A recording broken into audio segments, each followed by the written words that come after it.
नमस्कार, मैं हूं अशिता और आप देख रहे हैं बिजनेस बुलेटिन बिजनेस एज। आज हम बात करेंगे अर्थतंत्र की सूरत हाल की, यानी इस वक्त क्या स्थिति बनी हुई है। कुछ संकेत सकारात्मक हैं तो कुछ संकेत नकारात्मक भी हैं। फिलहाल कुल मिलाकर लेकिन देखा जाए तो जो इंटरनेशनल एजेंसीज हैं और खास करके इंटरनेशनल ऑर्गेनाइजेशंस जो हैं, उनका आउटलुक भारत के प्रति काफी पॉजिटिव आ रहा है। उनका कहना है कि इस साल यानी इस वित्तीय वर्ष भारत का ग्रोथ रेट 7.7% से भी ज्यादा रह सकता है। फिलहाल क्या कुछ इस वक्त सूरत हाल है, इस पर एक नजर डालते हैं इस रिपोर्ट के जरिए। विश्व बैंक ने अपनी ताजा report south Asia economic focus में कहा है कि मजबूत निजी निवेश, बुनियादी ढांचा खर्च में वृद्धि, निवेश माहौल में सुधार, कॉरपोरेट और वित्तीय बैलेंस शीट में सुधार के साथ भारत की आर्थिक वृद्धि दर इस वित्तीय वर्ष में 7.7% रहने का अनुमान है। सच कहें तो वर्ल्ड बैंक की इस पॉजिटिव रपट के अलावे भारतीय अर्थव्यवस्था का मौजूदा परिदृश्य भी सकारात्मक ही प्रतीत हो रहा है।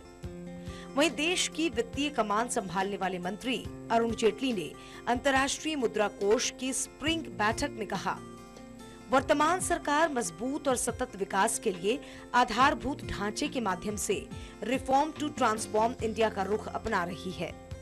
वित्त मंत्री ने अपने संबोधन में ये भी कहा कि पिछले 2 सालों के दौरान भारत में प्रत्यक्ष विदेशी निवेश के प्रवाह में 30 से 40% से ज्यादा का जबरदस्त इजाफा हुआ है, जिसने भारत को विश्व का 7वां सबसे बड़ा FDI गंतव्य बना दिया है।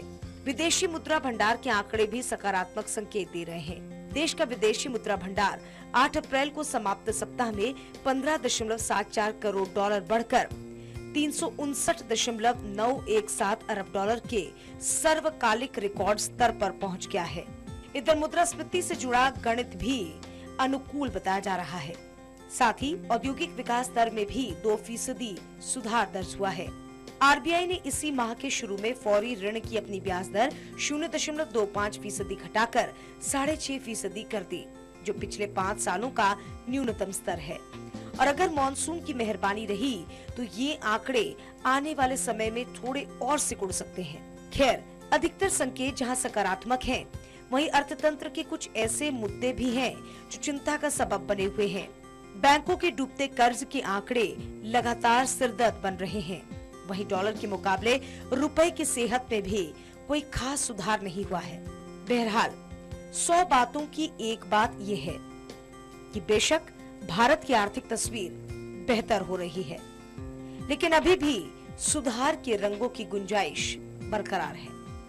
अशिता आनंद, नक्षत्र न्यूज, रांची। तो कुछ ना कुछ सुधार तो हुए हैं, लेकिन अभी सुधार की गुंजाइश भी बाकी है। फिलहाल कुछ अहम तथ्यों पर नजर डालते हैं इस GFX के जरिए।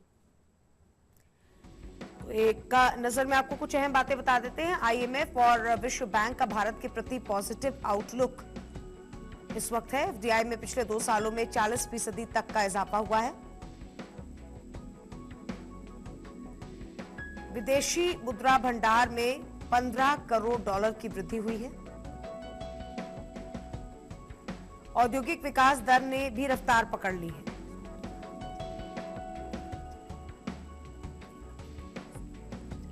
RBI ने ब्याज दर में कटौती की है। मुद्रास्फीति 6 महीनों के निचले स्तर तक पहुंच गई। और इस वक्त हमारे साथ एक पैनल जुड़ रहा है, जिसमें हमारे साथ जुड़ रहे हैं RD सिंह, जो पूर्व महासचिव हैं FJCCI के, और हमारे साथ है DK जैन, जो आर्थिक मामलों के जानकार तो हैं ही, साथ ही बैंकर भी हैं। बहुत बहुत स्वागत है आप दोनों का नक्षत्र न्यूज में। सिंह जी, आपसे अगर शुरुआत करते हैं तो क्या आप इस बात से सहमत हैं कि इस वक्त इकोनॉमी पहले के मुकाबले बेहतर हुई है?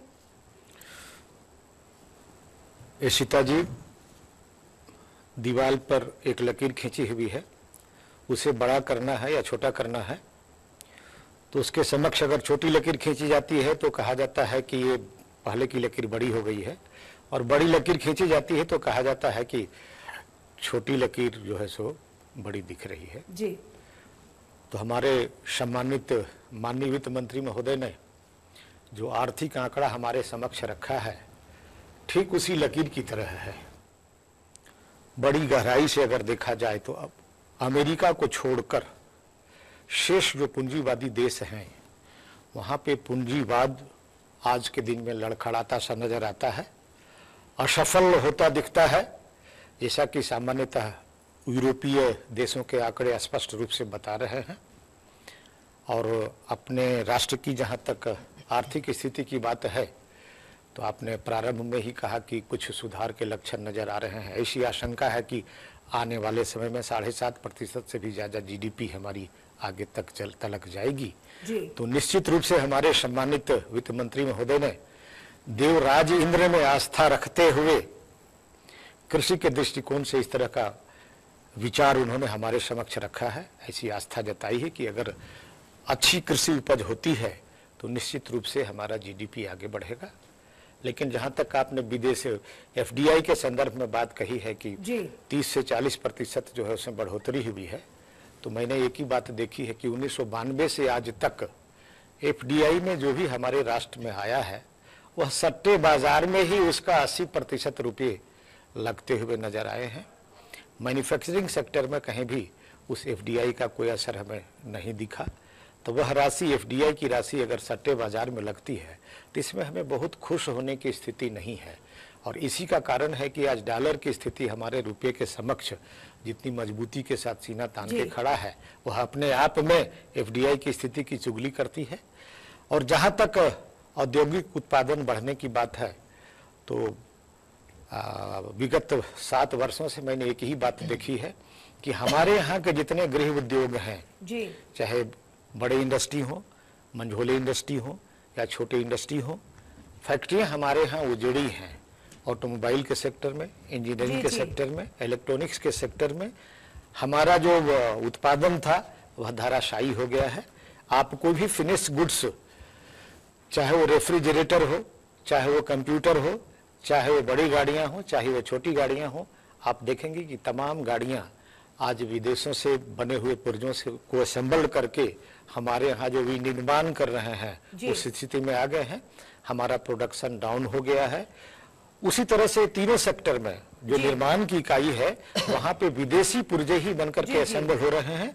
हमारी जो इस तरह के निर्माण करने वाली कंपनियां हैं, औद्योगिक ह्रास हुआ है।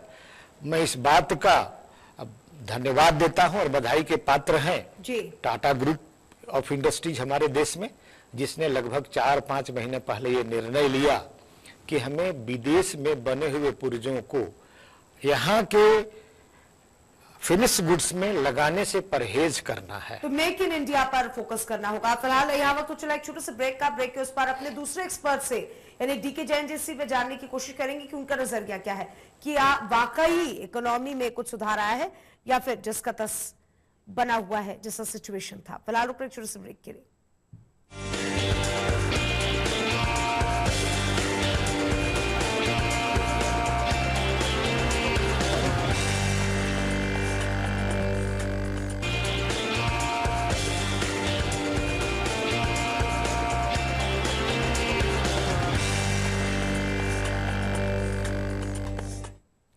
ब्रेक के बाद आपका एक बार फिर स्वागत है। आप देख रहे हैं बिजनेस एज। सरकार लगातार ये दावे कर रही है कि पिछले 2 सालों के दौरान अर्थव्यवस्था में काफी सुधार आया है। कई मोर्चों पर सरकार ने काफी अच्छा काम किया है और जो इंटरनेशनल ऑर्गेनाइजेशंस हैं उनका भी नजरिया हमारी तरफ पॉजिटिव हुआ है। फिलहाल हमारे साथ 2 खास मेहमान जुड़े हुए हैं। फिलहाल जैन जी, आप बताइए कि आपको लगता है कि वाकई जिस दौर से आज इंडियन इकोनॉमी गुजर रही है वो पहले के मुकाबले बेहतर है? अभी सिंह जी ने सही फरमाया कि इंडस्ट्रियलाइजेशन जो अपने स्तर पर, डोमेस्टिक स्तर पर होना चाहिए से, उसमें कुछ कमी आई है जी। और गत 5-7 वर्षों में जब इसके पहले की जो सरकार थी तो करप्शन के कारण ऐसा नेगेटिव माहौल बना कि और भी इंडस्ट्रियलाइजेशन नेगेटिव ग्रोथ बढ़ते गया जी। और जहां तक फॉरेन इन्वेस्टमेंट का सवाल है, फॉरेन इन्वेस्टमेंट इन्होंने सही कहा कि यदि सिर्फ सट्टेबाजी में ही लगे तो इससे भारत को कोई फायदा नहीं होने जा रहा है। लेकिन इन्हें मैं बता दूं कि फॉरेन डायरेक्ट इन्वेस्टमेंट जो होता है वो इंडस्ट्री लगाने के लिए ही प्रोत्साहित किया जाता है। और खासकर हमारे जो नए प्रधानमंत्री, जो नई सरकार 2 साल से आई है, इसमें आप देखते होंगे कि हमारे प्रधानमंत्री मोदी खुद ही विदेशों में दौरा कर करके एक भारत के प्रति वापस ट्रस्ट बिल्ड किए हैं, जो ट्रस्ट हम खो चुके थे करप्शन के कारण गत 4-5 वर्षों में। और फॉरेन डायरेक्ट इन्वेस्टमेंट जहां तक सवाल है, ये एक तरह की हमारी चॉइस नहीं, ये मजबूरी है। क्योंकि हमारे अपने रिसोर्सेस इतने कम हैं कि हम इंडस्ट्रियलाइजेशन की ओर पूर्णतः अग्रसर नहीं हो सकते हैं, keeping in view the population bomb. तो फॉरेन डायरेक्ट इन्वेस्टमेंट हमारे लिए एक मजबूरी है, और फॉरेन जो इंटरप्रेनर्स है वो भी भारत में इसीलिए आना चाहते हैं कि वो यहाँ पर मिनिमम वेज स्ट्रक्चर हमारा कम, माने वेज जो है पेमेंट कम होता है और माहौल पॉजिटिव मिलता है, तो वो यहाँ पर आकर इंडस्ट्री लगाना चाहते हैं जी। और हमारे प्रधानमंत्री भी जो इन्वेस्टमेंट के लिए जो ट्रस्ट बिल्ड कर रहे हैं बाहर जाकर, वो बार बार मेक इन इंडिया पर जोर दे रहे हैं कि you invest in India but you invest by putting new industries in the field so that employment will be created here. तो इंडस्ट्रियलाइजेशन में तो पॉजिटिव इफेक्ट्स आ ही रहे हैं। आप देखिएगा, आप ऑटो सेक्टर में, आप कंस्ट्रक्शन सेक्टर में, पेट्रो सेक्टर में, सारा जगह आपको एफडीआई बढ़ रहा है। 100% FDI is allowed in railways, 100% FDI is allowed in chemicals, 100% FDI is in auto sector. Construction sector जो हमारे देश का 10% जीडीपी ग्रोथ करता है, उसमें भी 100% एफडीआई अलाउ कर दिया गया है। एंड आप जो सुने हैं मोदी के द्वारा कि स्मार्ट सिटी डेवलपमेंट के लिए भी एफडीआई अलाउ किया गया है। तो कंस्ट्रक्शन एक्टिविटी में एफडीआई का फ्लो बहुत तेजी से बढ़ा है। सिमिलरली ऑटो सेक्टर में आज हमारा देश जो है व्हीकल निर्माण में 7वां स्थान रखता है वर्ल्ड में, तो व्हीकल सेक्टर में भी 100% और माने एफडीआई अलाउ कर दिया गया है। तो फॉरेन डायरेक्ट इन्वेस्टमेंट तो बढ़ रही है, निवेश बढ़ रहा है, लेकिन अगर बैंकिंग सेक्टर का रुख करें तो यहाँ पर हम देखते हैं कि यहाँ पर कहीं ना कहीं एनपीए लगातार बढ़ते चला जा रहा है, जो सरदर्द बना हुआ है बैंकों के लिए। तो क्या सही कहे आपने, पीछे है? देखिए बैंक में जो इंटरेस्ट कैपेसिटी बढ़ाए, रिपो रेट कट हुआ, लास्ट बार हम लोग इस बात पर डिस्कस किए थे। रिपो रेट करने से बैंकिंग के ऊपर ये प्रेशर है कि आप लेंडिंग रेट को भी घटाएं जी। लेकिन लेंडिंग रेट को कैलकुलेशन करने में सिर्फ रिपो रेट का रोल नहीं है, हमें डिपॉजिट रेट भी घटाना पड़ेगा, सीआरआर रेशियो को घटाना पड़ेगा, प्लस प्रॉफिट मार्जिन को भी घटाना पड़ेगा। ये बैंकिंग के लिए हाल फिलहाल पॉसिबल नहीं है, क्योंकि बैंक ऑलरेडी बेड डेब्ट के बर्डन से दबे जा रहा है जी। तो इंटरेस्ट रेट घटाना बैंकिंग इंडस्ट्री के लिए पॉसिबल नहीं है। दूसरा पक्ष में और बताता हूं कि इंटरेस्ट रेट घटाने से ही इकोनॉमी ग्रो करेगा, ये आज के इकोनॉमिस्ट की धारणा है। हमारे वित्त मंत्री जेटली साहब भी कहते हैं कि economy will become more efficient if lowering of interest rate. Arun Jaitley क्या कहते हैं ये हम आप लोग को सुनाते हैं, फिलहाल उनके स्टेटमेंट को सुन लेते हैं। वित्त मंत्री क्या कहते हैं? The IMF has been repeatedly mentioning, and you've on more than one occasions mentioned that we are amongst the larger economies, the fastest growing one. Hopefully, year 2016 and 17, we should continue to grow at a slightly more improved pace and continue to retain that position. And I think what the challenge before us really is how to keep the reform momentum on one hand, take the best advantage of the areas where we are doing reasonably well, and then putting a large part of our national resource in areas where we are lacking. तो आपने सुना कि वित्त मंत्री अरुण जेटली भी इस बात को लेकर बेहद पॉजिटिव है कि आने वाले समय में भारत का ग्रोथ रेट और ज्यादा बढ़ जाएगा। सिंह जी, इंटरनेशनल एजेंसीज की अगर बात करें या फिर ऐसे भी अगर देखें तो लोगों का नजरिया अब भारतीय इकोनॉमी पर पॉजिटिव हो रहा है, लोग इस पर ट्रस्ट कर रहे हैं। और सीता जी, मैंने प्रारंभ में ही कहा कि जो पूंजीवादी व्यवस्था है, खास करके यूरोपीय और अमेरिकी व्यवस्था है जी, वो आप देख रही हैं कि ध्वस्त होता नजर आ रहा है।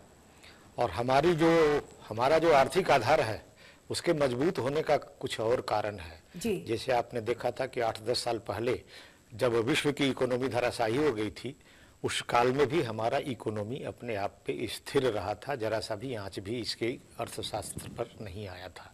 उसका मूल कारण था हमारी खुद की संपत्ति होना। हमारे बैंकिंग सेक्टर आज हमारा है, पब्लिक सेक्टर जी, में जी। है। HEC, सेल, CIL, इस तरह की अनगिनत कंपनियां जो हैं वो पब्लिक सेक्टर में थी, जबकि पूंजीवादी व्यवस्था में जो भी होता है वो प्राइवेट सेक्टर में होता है। आपने देखा होगा कि हमारी पब्लिक सेक्टर की जितनी तेल की कंपनियां थी उन्होंने अपने दरवाजे जनता के लिए बंद नहीं किए थे, लेकिन रिलायंस जैसी कंपनियों ने जनता के लिए अपने दरवाजे बंद कर लिए थे।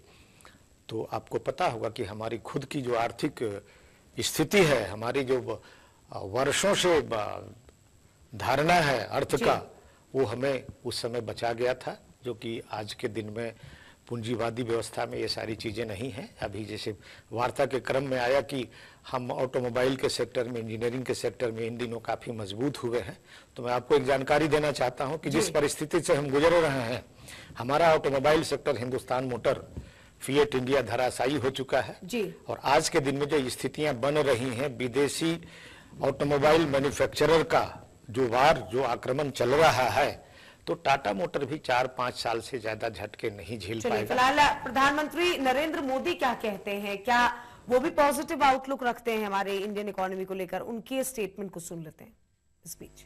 Experts are unanimous that India is one of the world economy's brightest spot.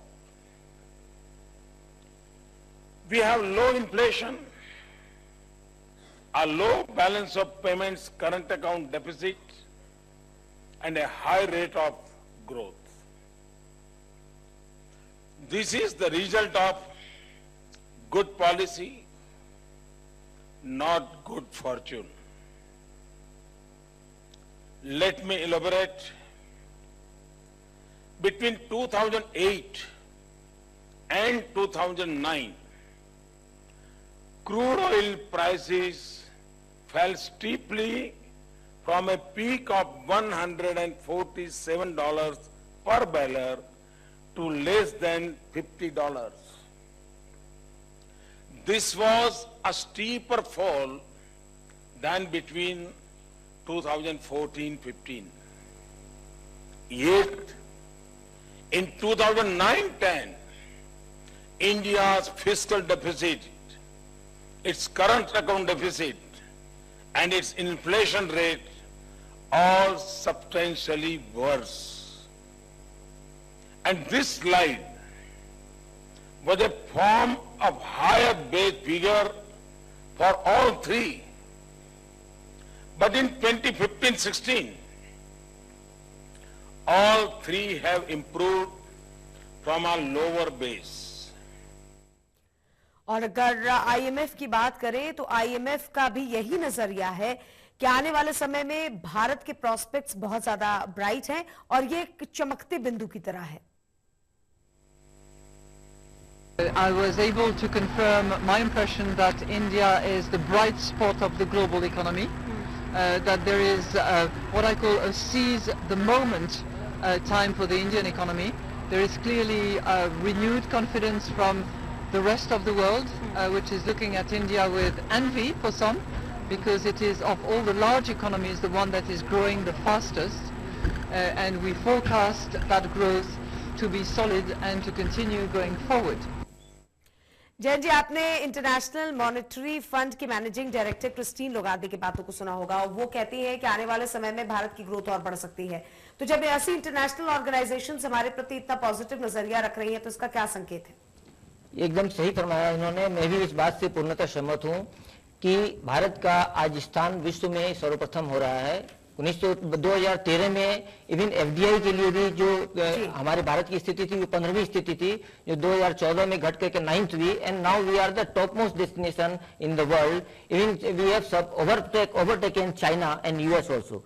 आज यहाँ हमारे देश में सारे विदेशी लोग भी, एंटरप्रेन्योर लोग यहाँ काम करना चाहते हैं। इसका मूल वजह ये है कि हमारे प्रधानमंत्री ने घूम घूम कर एक ट्रस्ट बिल्डिंग किया है। नॉट ओनली दैट, इसके अलावा डोमेस्टिक सिनारियो को भी हमारे प्रधानमंत्री ने अपने प्रशासन के द्वारा पूर्णतः चेंज कर दिया। आज हमारे एडमिनिस्ट्रेशन जो हिकअप थे, जो फाइलें पड़ी रहती थी 6 महीना, साल भर, 6 साल तक पड़ी रहती थी, उनका क्लियरेंस बहुत फास्ट हुआ है। वक्त की मियाद खत्म हो गई, इस डिस्कशन को यही वाइंड अप करना होगा। फिलहाल बहुत बहुत धन्यवाद आप दोनों का हमारे साथ जुड़ने के लिए। Thank you. तो आपने सुना, हमारे एक्सपर्ट्स की राय है कि आने वाले समय में भारत का प्रॉस्पेक्ट यकीनन काफी पॉजिटिव नजर आ रहा है। कुछ चुनौतियां अभी भी बाकी हैं जिन पर ध्यान देने की जरूरत है। फिलहाल इस पेशकश में इतना ही, मुझे दीजिए इजाजत, लेकिन नक्षत्र पर खबरों का सिलसिला बदस्तूर जारी।